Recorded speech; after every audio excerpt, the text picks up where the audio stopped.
Hello everyone, চলো আজকে তোমাদের সাথে আমি নানপুরির একটা রেসিপি শেয়ার করছি। দেখো এখানে প্রথমে আমি 1 কাপ ঈষৎ উষ্ণ গরম জল নিয়েছি। তাতে প্রথমে দিয়ে দিলাম 1 টেবিল চামচ চিনি, তারপরে দিলাম 1 টেবিল চামচ ড্রাই ইস্ট, যেটা খুব ভালো করে হালকাভাবে একটু মিশিয়ে আমি 10 মিনিটের জন্য রেস্টে দেবো। দেখো এখানে নিয়েছি আমি 300 গ্রাম মতন ময়দা, তাতে নুন আর চিনি আর 2 টেবিল চামচ গুঁড়ো দুধ দিয়ে ভালোভাবে শুকনো উপকরণগুলো মিশিয়ে নিচ্ছি।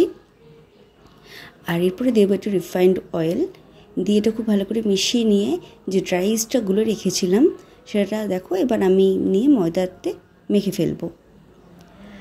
ইস্টটা একদমই সুন্দরভাবে অ্যাক্টিভেট হয়ে গেছে। এখানে আমি গুঁড়ো দুধ ইউজ করেছি, তোমরা যদি কেউ লিকুইড দুধ ইউজ করো তাহলে গুঁড়ো দুধ ইউজ করার দরকার নেই, বাট দুধটা দিলে নানপুরিটা খুব সুন্দর নরম হয়, সেজন্য অবশ্যই সেটা দেওয়ার চেষ্টা করবে। দেখো এখানে ময়দাটা মাখা হয়ে গেছে, এবার ওর গায়ে খুব ভালো করে আমি তেল মাখিয়ে আমি 2 ঘন্টার জন্য রেস্টে দেব। দেখো 2 ঘন্টা পরে ফিরে এসেছি। দেখো ময়দাটা খুব সুন্দর ফ্লপি হয়ে গেছে। এবার এটা আরেকটু সুন্দর করে মাখিয়ে নেব, নিয়ে আমি একটু বড় সাইজের লেচি কেটে নেব।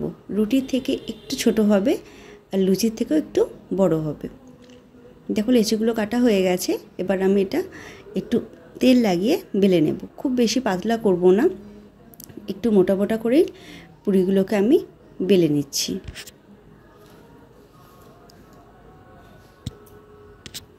দেখো কড়াইতে তেল গরম করে আমি পুরিটা ছেড়ে দিলাম। খুব সুন্দর পুরিটা ফুলে গেছে। খুব বেশি লাল করব না, দুটো দিক দিয়ে খালি জাস্ট একটু উল্টে পাল্টে নেব।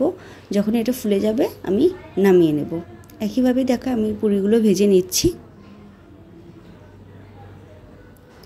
দেখো কি সুন্দর পুরিগুলো, সবকটা পুরি খুব সুন্দরভাবে ফুলে যাচ্ছে তেলে দেওয়ার সাথে সাথেই। আমি পুরিটা চিকেন কষা দিয়ে সার্ভ করেছিলাম আর কয়েকটা স্লাইস করে রাখা শসার টুকরো দিয়ে।